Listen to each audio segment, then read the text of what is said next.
Okay, so welcome to this Thursday live where we are going to be talking about Chihuahua barking. And the reason, hang on, let me just I've got some notifications come on, go away. The reason I decided to do this is because we had so much discussion in the Positive Chihuahua training group about barking and what people were doing about it, and some of the advice that was flying around, which was interesting. So I thought I would devote tonight's live to dealing with some of the issues around Chihuahua barking, because let's be honest, Chihuahuas can be quite excitable and they can be prone to barking.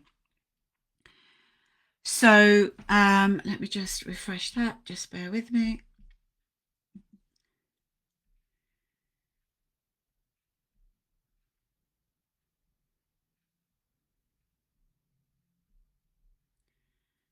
Okie doke. So I have got some notes. So if you see me looking away, it's because I'm looking at my notes, because there's quite a lot I wanted to go through and information that I wanted to give people. And as ever, I need to put a caveat in at the beginning. So there's a couple of things that we need to just set the record straight to start with. So when I do a behaviour consultation, a one-to-one behaviour consultation, which you can now book direct, you can just book that without Chihuahua School, I would take a full history of the dog that I'm dealing with, so I know as much as possible about the dog. That would include everything. That would include the medical history to an extent, and its behavioural history and its background, before I gave any advice about how to treat it, because obviously what's happened to the dog in the past informs the way you treat and the way you would treat something currently. Now, obviously, I'm just talking about barking, but it's important that people understand the advice I'm giving you is general advice rather than tailored advice that if we were doing a one-to-one, I would give you a lot more detail. So what I'm giving you tonight is basically some tips on how to deal with barking, what drives it, and how to deal with barking. And another thing that is important to say, that if your Chihuahua's barking is a change in behavior, I mean, Chihuahuas are excitable dogs, so there is always going to be some barking. Okay, you need to set your expectations there, because they are an excitable and they are a barky breed.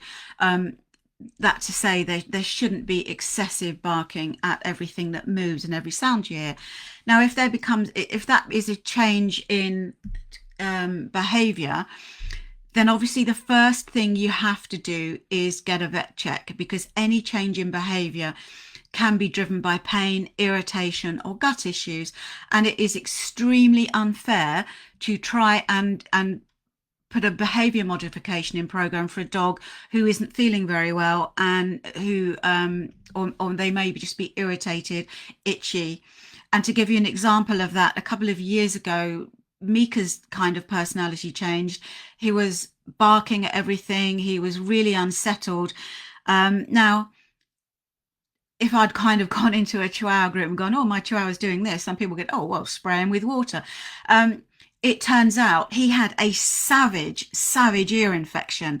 But because dogs are kind of prone or kind of hardwired, if you will, to hide pain, no one knew. So if I'd been putting like punishment-based methods on a dog, I'm basically punishing my dog for not feeling very well. So if it's a change of behavior, a vet check is always essential. And you need to get the vet to look at the possibility of the dog being in pain. You need to look at if there's any gut issues going on. Send a poo sample off to make sure there's no Giardia or parasites involved. And you need to understand, you need to look at the dog's skin to make sure that the dog isn't itching. And sometimes if it's a huge change in behavior, it would be a good idea to put the dog on a pain trial anyway, and get your vet to support you with that. Put the dog on a pain trial, because sometimes when you take a dog to a vet, because their arousal goes up again, they will hide any kind of issues and not show any signals of being in pain. So again, if it's a new behavior, if it's something, that's just come out of the blue, the vet is your sorry, I'm just trying to wake up my laptop. It is something that you need to think about. So okay, so there are kind of three areas that we need to look at when we are dealing with Chihuahua barking. So the three areas that we need to think about is the dog's health, the dog's nutrition, and the dog's behavior. Now, we've kind of dealt with the health because I am not a vet. So if you're, like I said, you would need to get the support of your vet if there's a massive change in behavior. But I am a nutritionist and I am a behavior coach. So the next thing we need to look at is we need to think about your dog's nutrition. So, sorry, I've got other stuff coming up here that I don't really understand quite why it's doing that. Anyway, so one thing that's really important and does get overlooked when we're dealing with dog behavior is what you're feeding the dog, because there is a proven link between what goes on in your Chihuahua's gut and what goes on in your dog's brain. The dog's gut is, any dog's gut or the gut in general is referred to as the second brain. So because it literally drives your number one brain, because there are a lot of the neurotransmitters that drive behavior are created in the gut. For instance, the hormone serotonin, which is the hormone that deals with happiness and confidence, 90% of that is made in the gut.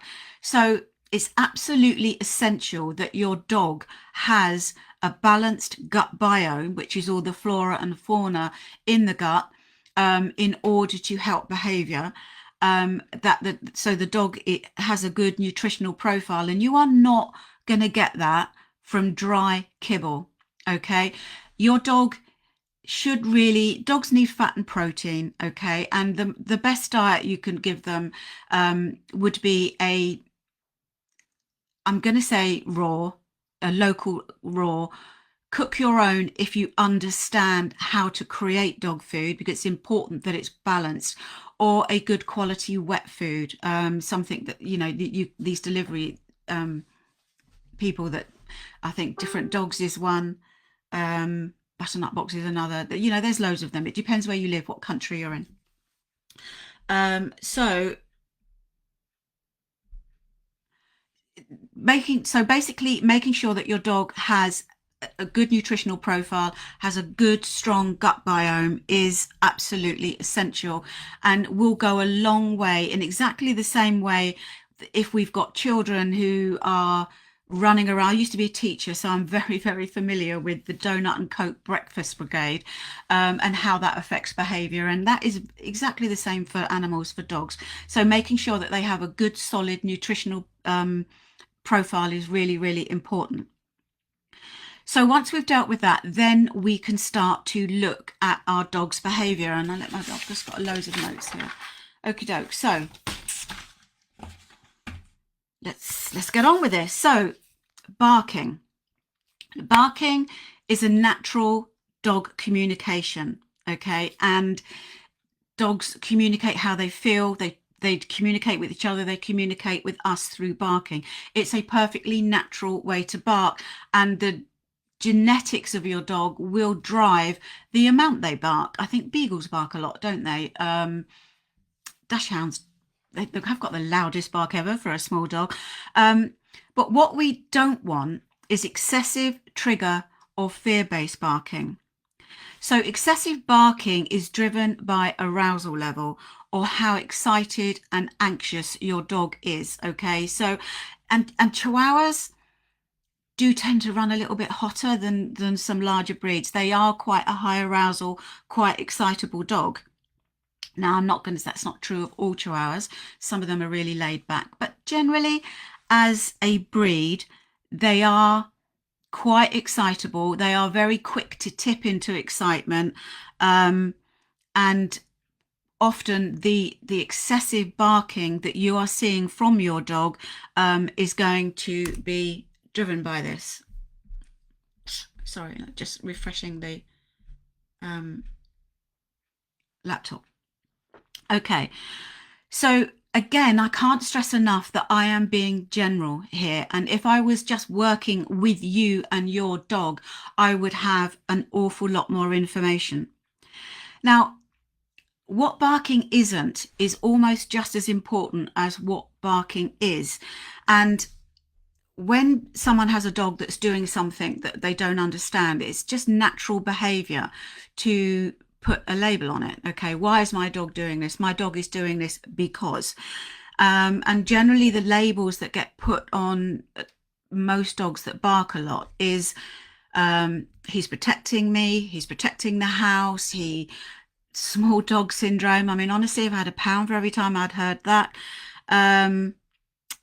What else is it? He thinks he's a Rottweiler. I think I said that. He's trying to dominate is another one. So you quite often, if your dog is barking at another dog, oh, he's trying to dominate that other dog.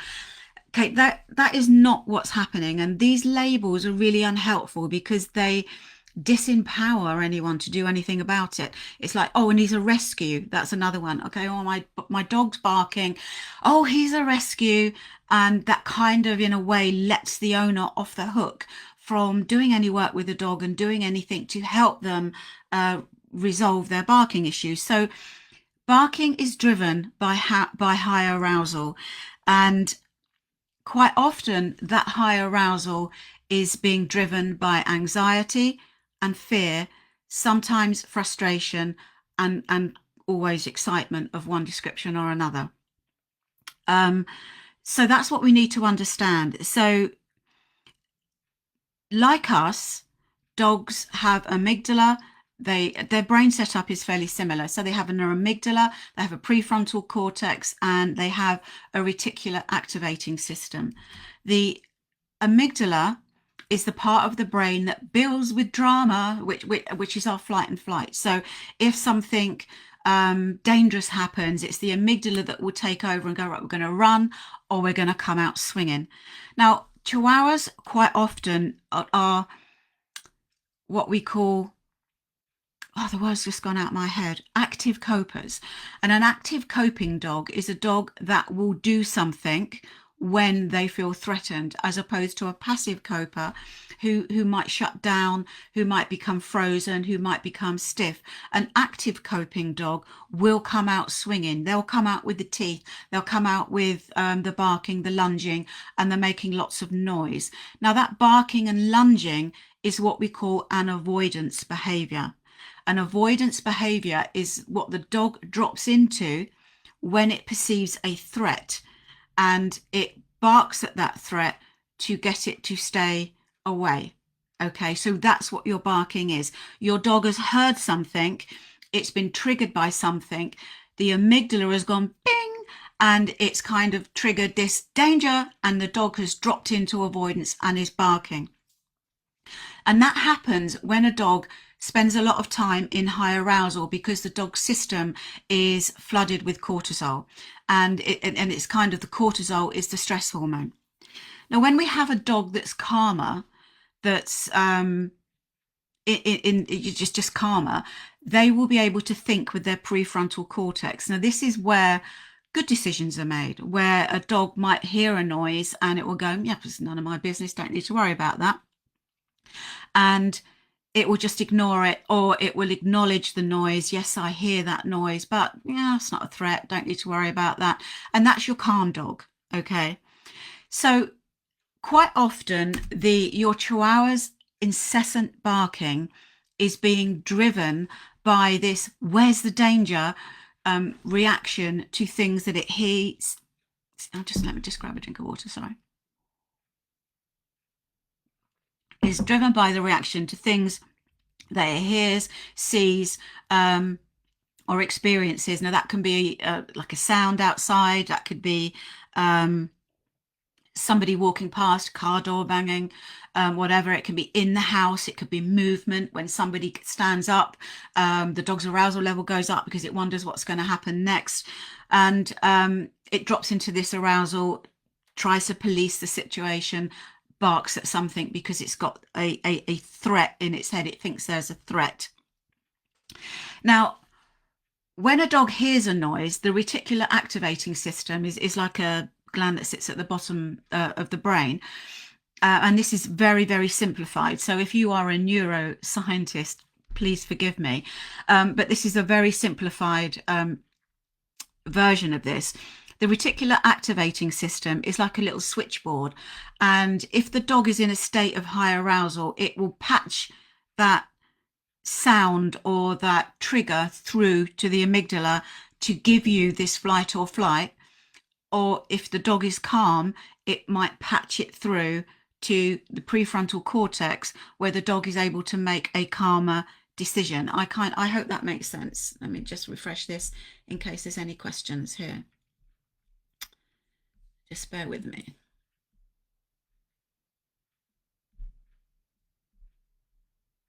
Okie doke. So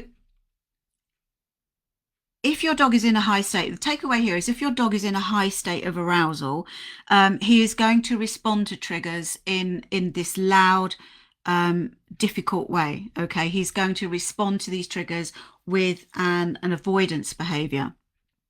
Where's the danger? Barking. Okay, hang on, let me just turn my notes over. So, where are we? So one of the things that we find that gets focused on a lot when people talk about barking is how to stop it. And one of the issues that we find, I mean, if there's loads and loads of dogs in rescues, okay, and there's loads of chihuahuas who have really, really extreme behavior issues, and quite often these are barking and anxiety and aggressive behaviors. And I am absolutely convinced, 100% convinced, that the majority of these are because of the way people try and stop their dogs from barking. And they do things to the dog that try and suppress the behavior. Okay. And this is called working in the situations. They try and train the dog when the barking is going off, and they do this by doing things to the dog. Now that could be squirting the dog with water, that can be shaking cans of coins, putting a bark collar on the dog, putting an e-collar on the dog, shouting at the dog, doing all sorts of things like that. So those are things that people do to the dog, and those and to an extent you will find that the things that people do like that, they work because they work in the moment. But I call this a buy now, pay later way of training, because the cost of that will show up later. So as you start squirting your dog with water when he's barking, you are not dealing with the underlying reason why your dog is barking. You are just trying to suppress the behavior. And what happens is you start to get this breakdown of trust, because the dogs learn very quickly. And they learn from the environment, and they learn whether you want them to learn or not. Okay. There's the classical learning, which is things that dogs learn themselves over time. And the other one's gone out my head again. Sorry. And there's learning that we teach, operant learning, that where we teach a dog something. So when you squirt a dog with water or you shake that can, the dog very quickly learns that you are involved in creating an unpleasant stimulus and making the environment for them unpredictable. Now, people assume that the dog is learning not to bark, but that is not the pairing that they're making. They may stop barking because they are shocked or just stunned into silence. But you doing things like that to your dog, you are breaking down trust, and the dog starts to worry about your movement as an individual. And this sometimes shows up with, I've seen comments like this in the Facebook group with, oh, I go to pet my dog and he bit me, bites me out of the blue. No, he didn't. Okay. He bit you because he's worried, and that behavior has been grown somewhere else. So these things, they cause issues for your training, and we really need to start to find a different approach to dealing with our chihuahuas barking, because they just do not work in the way that people think they do, and you will pay for this later on in your um, in your relationship with your dog. Think about your relationship as a bank account, is quite a common analogy. And everything that goes into that bank account is the strength of your relationship.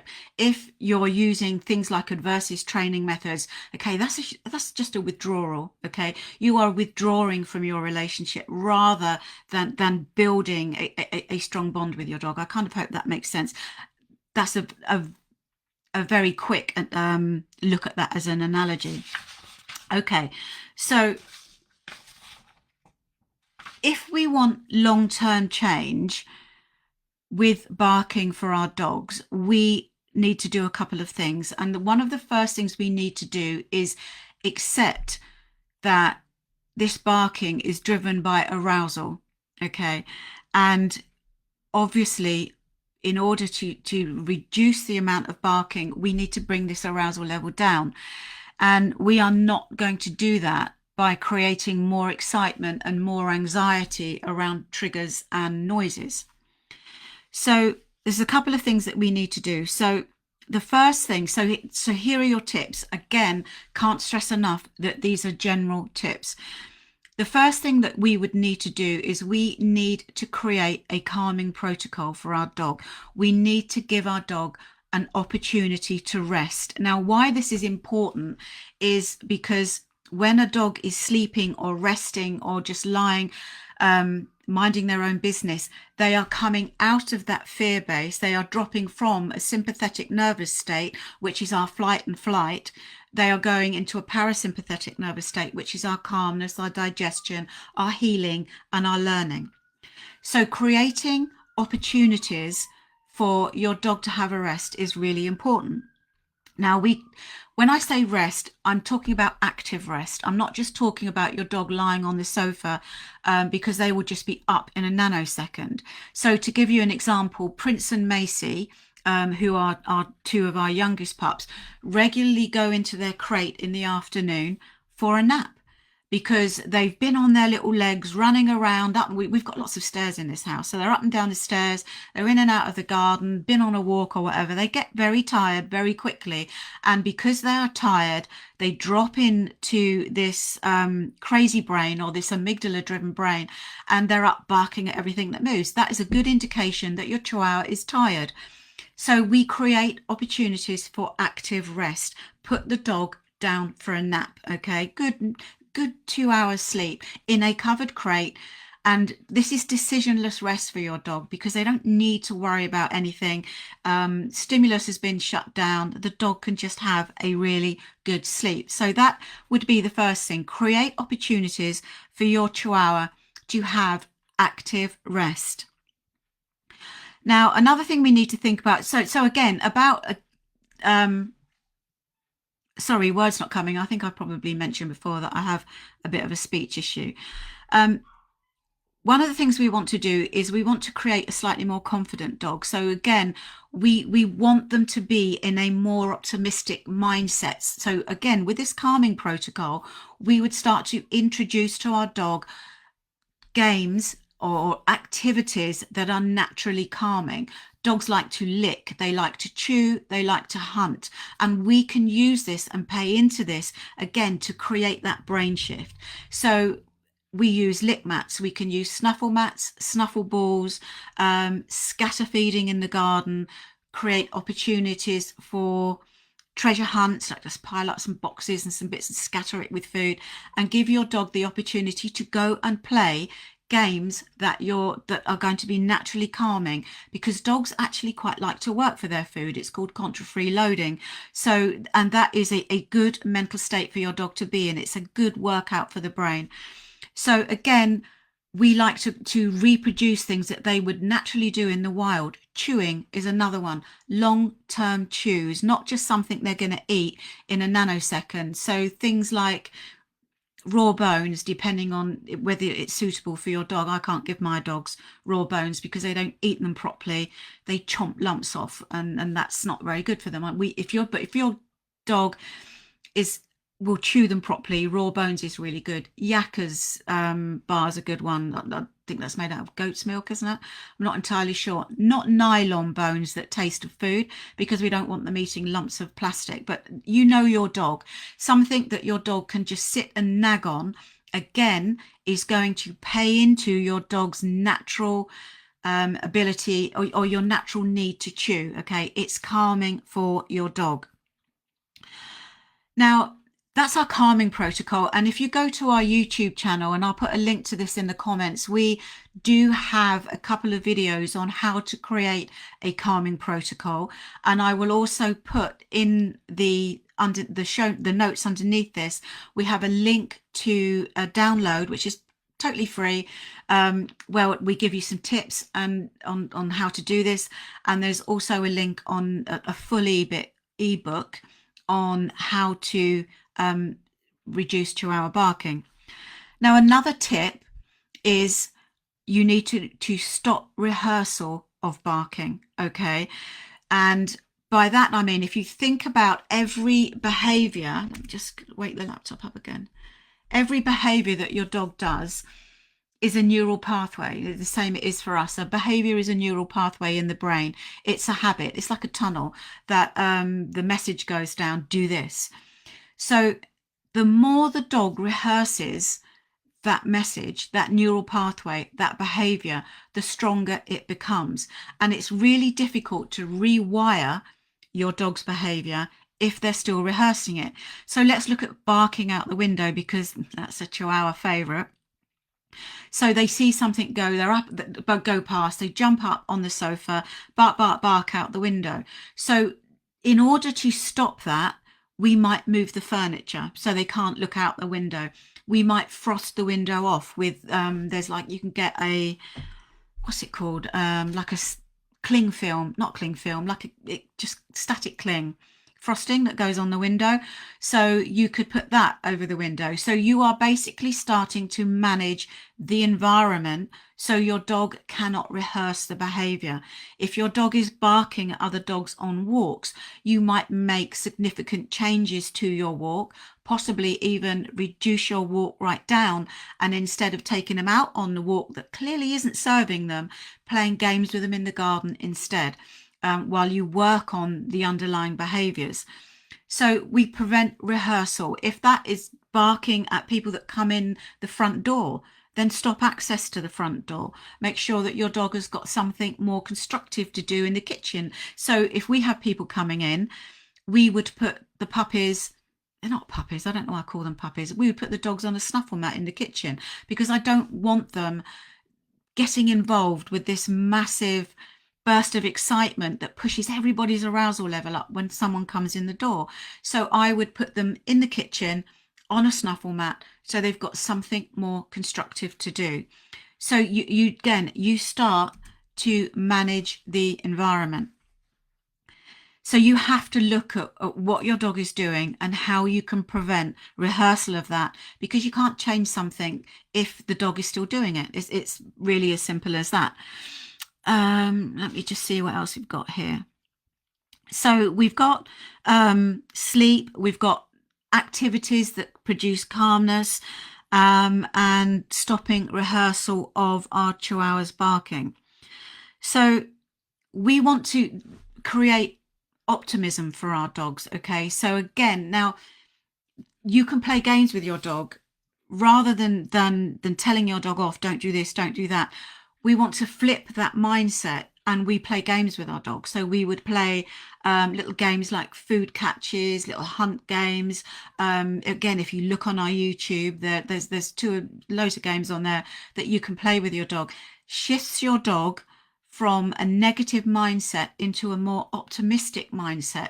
And a dog that's optimistic is going to be calmer and will bark less. Okay, so I kind of hope that makes sense. Now, again, these tips are very general, And if you go into the comments, our ebook will show you how to put all of this in practice. So hang on, there's a couple of other things. Okie doke. If your Chihuahua is barking, there's a couple of things you can do. You can create a positive interrupter noise. So I think this would probably be our tip number 5, a positive interrupter noise. Now, this is not a noise that you make with a can or with one of these horns. It's a positive noise that you've already done some work on before you need it, because we're not going to work in the situation when the barking is going on. We work for the situation, and we build the dog's skills so that we can use them when we need to. Okay, we never ever try and teach a dog when it's all kicking off, because it's the same principle as if you had a child having a tantrum. You wouldn't try and teach them something because they're in the wrong headspace. They are in their amygdala. They are in flight or flight. We train our dog when they're calm, and we build the skills we want them to have, so that when something happens, they've got the skills and that strong neural pathway, so we can communicate with them. So we build an interrupter noise. So for my dogs, we've got several actually, but I've done the work with them and paired it with food. My dogs are very food orientated. So it might be, if I just go to my dogs, they'll go, oh, something's happening. And Arlo can be down at the end of the garden investigating squirrels. If I make that noise, our garden's got 2 flights of stairs down to it. If I make that noise, that will interrupt that behavior because it has a lot of value, and he will come in to see what's going on and to see what's cooking. And sometimes I'll reward that, sometimes with food, and sometimes I'll just reward that with a fuss. But I've done the work with him prior to me using that cue. So that is on our YouTube channel. Again, I'll put a link to this in the comments on how to build an interrupter noise. It's a positive noise so that it has more value than what your dog is actually doing.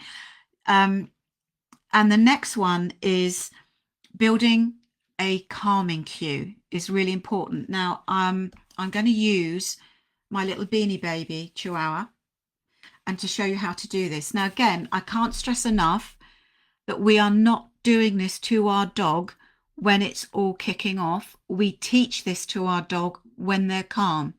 And basically, we are teaching them that a word means nothing to worry about. You don't need to worry about this. So now you can add a stroke in here depending on how your dog is. Some dogs like being touched, some dogs not so much. So obviously that has to be paired to what your dog actually likes. So you would have your dog, he might be on your lap, it's just doing nothing, and you would have some food and you would feed, and then you'd pair that with a word. So feed, and it's nice, good boy, nice. And it's a low cue. Okay, we're not looking at nice and pushing up the dog's arousal level. We want to build calmness. We want this word to mean that there is nothing to worry about. So again, feed, nice. And if you can, and if your dog allows it, you can pair that with a stroke. So nice, feed, so you need to get the food in as you say the word. As your dog gets skilled at that, and the dog will go, oh my goodness me, she's gone mad. We're not asking the dog to do anything for this food. We don't need a sit, we don't need a paw, we don't need eye contact. We are just pairing that word with, okay, this is cool, I quite like this, this is calm, I like this. Once that's nice and strong, you would then take that out into other high arousal situations, maybe in the garden, maybe out on your walk, and you would use it. And you would teach the dog like a computer game, if you will, at different levels, but not when it's all kicking off. You're just going to stretch the environment slightly so that when your dog does start barking out the window, you can go, nice. And the dog go, oh, it's calming, I don't need to worry.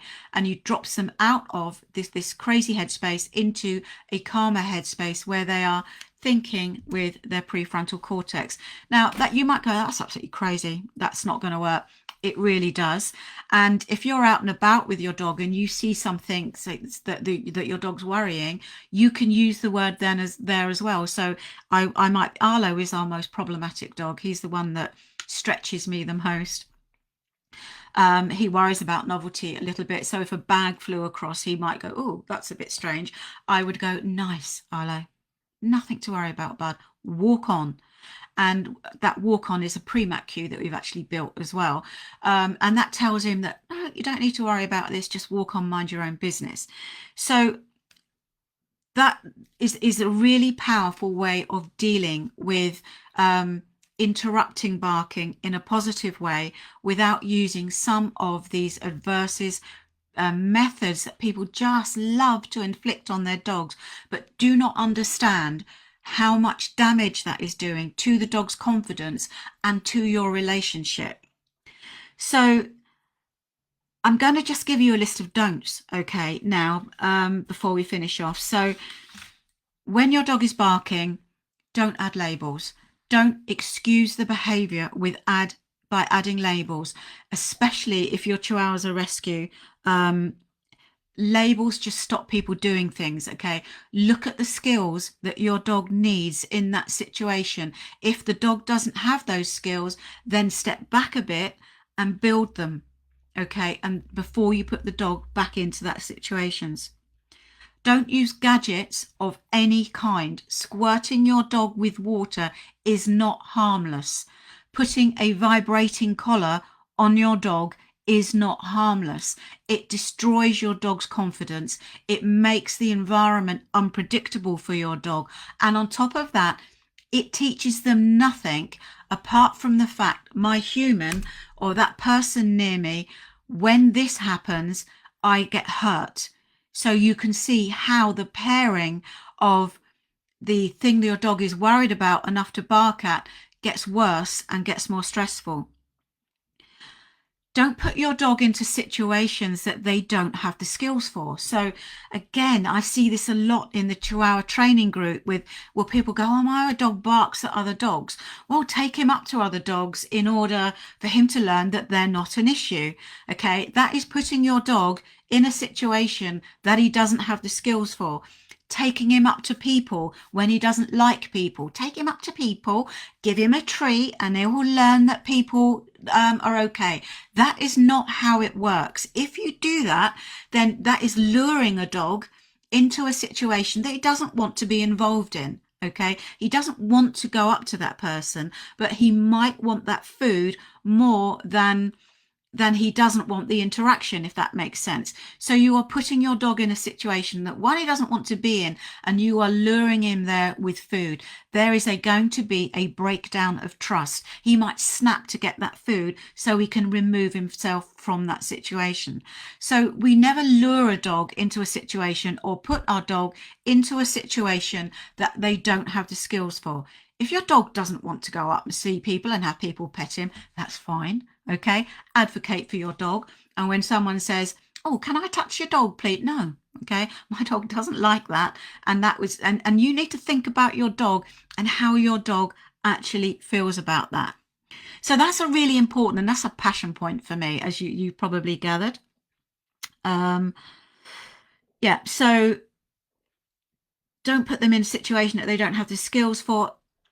If you have a puppy or a rescue, one of the things that you will be told to do is the old socialization narrative, to take them out by 16 weeks and introduce them to other dogs and introduce them to people. This basically comes under the umbrella of putting your dog into situations that they don't have the skills for.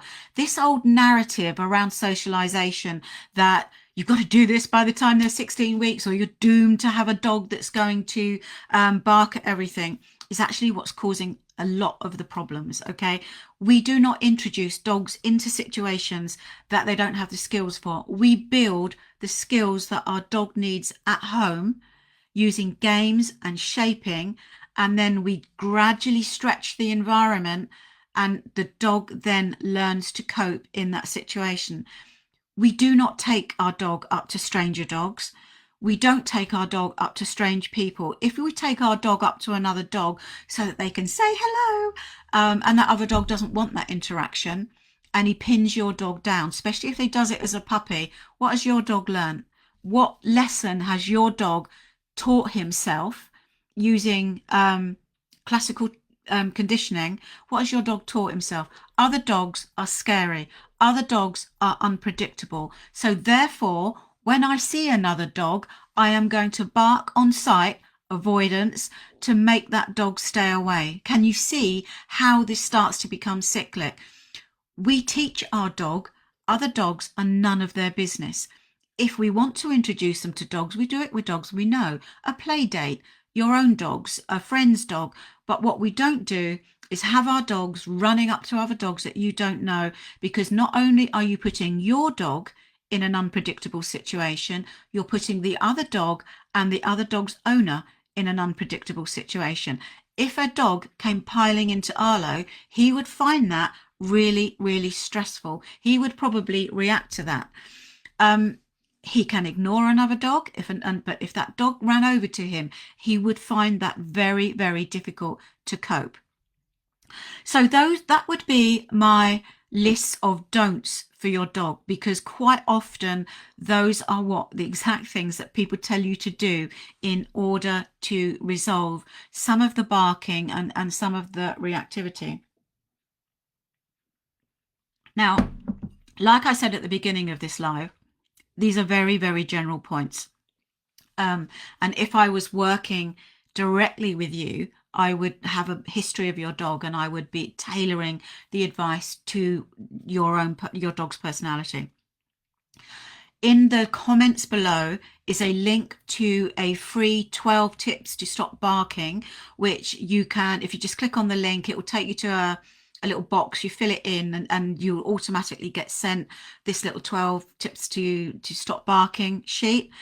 There is also a link to an ebook which will give you a detailed plan on how to stop your Chihuahua barking. That's in the links also. If you want to find out more about Chihuahua School, I will put that link in the comments, and I will also put a couple of YouTube episodes as well, that one on how to build an interrupter noise and how to create a calming protocol in the comments as well. Let me just have a quick check, see if I've forgotten anything that I have. No. No. Okie doke. So, okie doke. So that is kind of all I've got for you tonight. I hope that's been useful. As ever, I'm just going to check this for comments, see if there's anybody has got any comments here. Any questions? Tracy, I can't keep my reactive dog calm on walks, one-on-one as a pack. I really struggle. How do I help them as a pack? Quite often walking them as a pack will push up their arousal level, and I rarely take mine out as a pack. I've got 5 Chihuahuas. Prince and Arlo out together are a nightmare. The only time they go out on a pack walk is if I've got a hired field. So I pick and pair my dogs so that their behavior complements each other. So again, it's Arlo that is the one that has to be managed the most. Prince is noisy, but he's not aggressive. So I would maybe walk Arlo with Minnie, because Minnie's quite calm. She doesn't really care about anything. She's a very optimistic dog. So I would split your walk up and make sure that you pair the dogs, because the more you take them out as a pack, the more they are filling each other's emotional bucket. Their arousal level is going up as a pack, and the more they're going to bark, because the dump of cortisol that they get makes everybody crazy. Okay, so I would split that walk up. So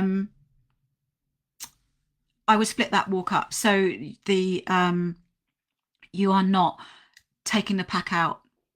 Sorry, I've lost my words. Sorry, I hope that makes sense.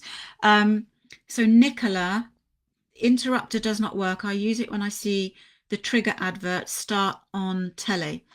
Okay, so there's a possibility that your trigger noise, that your interrupter noise is not the right noise, is adding more excitement into the situation. If that's not working, I would look at the dog's arousal level. This behavior of barking at the TV is going to be driven by arousal level. So again, I would go back to looking at your dog's whole environment and bringing the arousal level down in general. Look at what you want your dog to do when you're watching TV. I would have the dog on an indoor harness and a puppy line so that they can't charge at the telly.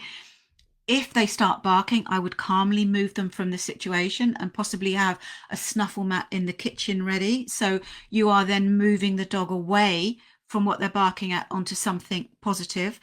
You will generally find that if you have the dog on a harness and you have the dog on an indoor lead, that they generally calm down anyway. I sometimes do this with Minnie when she gets herself, when we're training, because she gets very excited very quickly, and putting her on a harness and tethering her does actually tend to calm her down. So that is something else you could do. I would have the dog on a mat on the floor with a long-term chew. Okay, again, bring that arousal level down.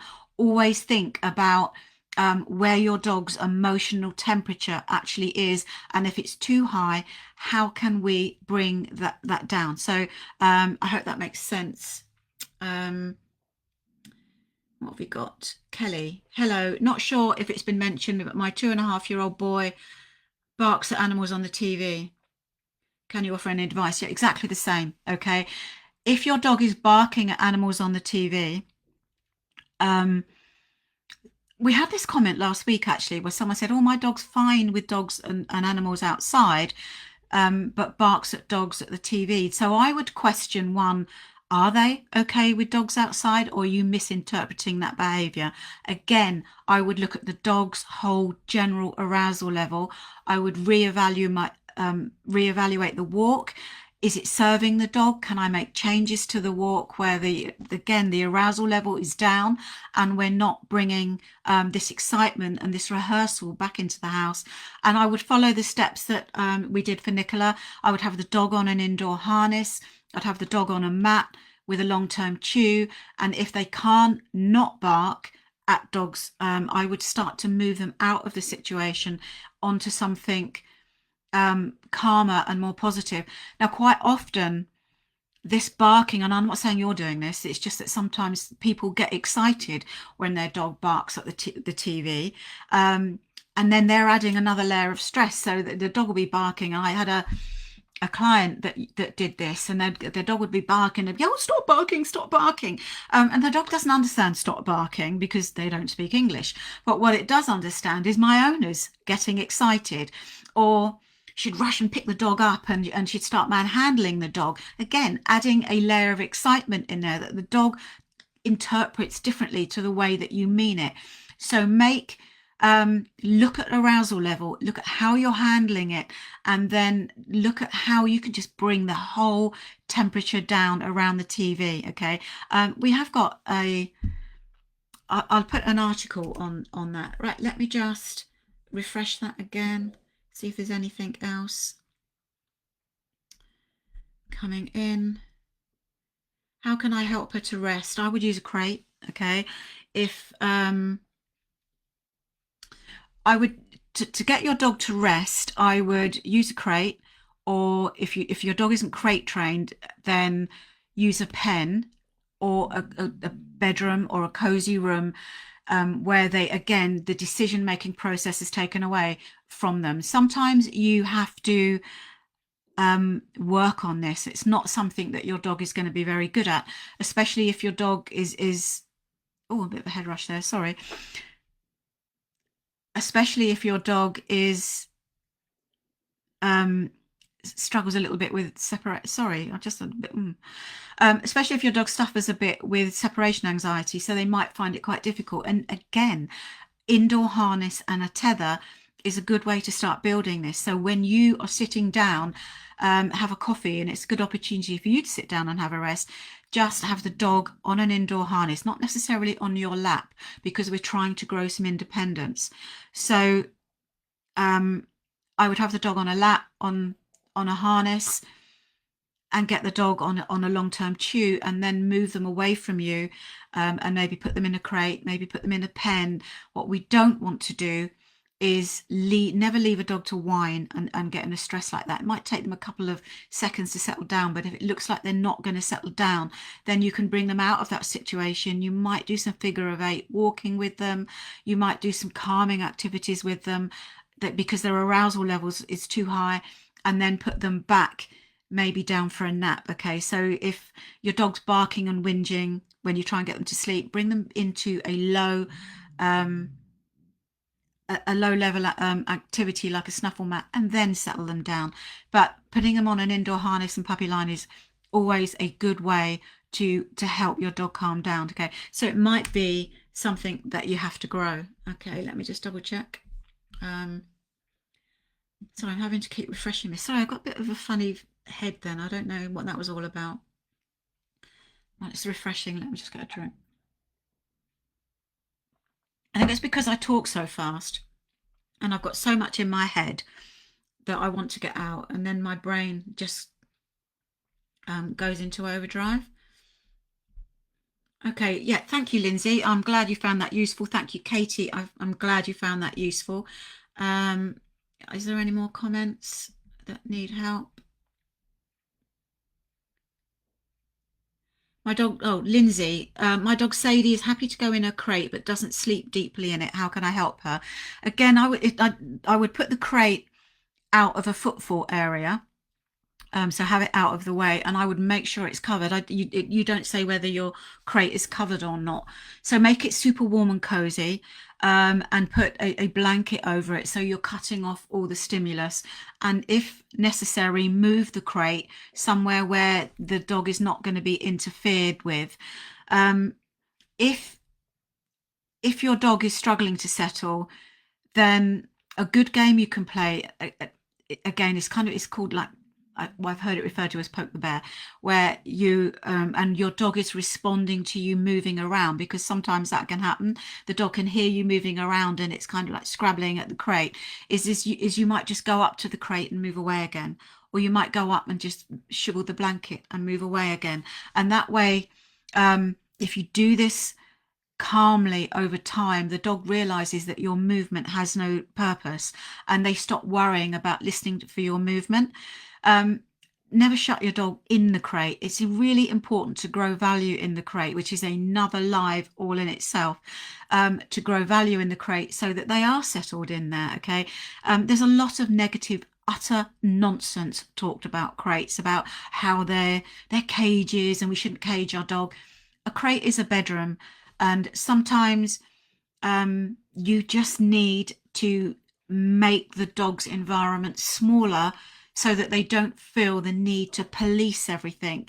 They don't feel the need to police the perimeter, to worry about every noise. Sometimes they just want to have that decision taken away from us, like we all do. If you've had a really good day, a bad day, sorry where that's going, you just go and lie under a weighted blanket or similar. Okie doke. So I hope that helped. Again, if you've got any more questions, then let me just refresh this and see if there's anything else.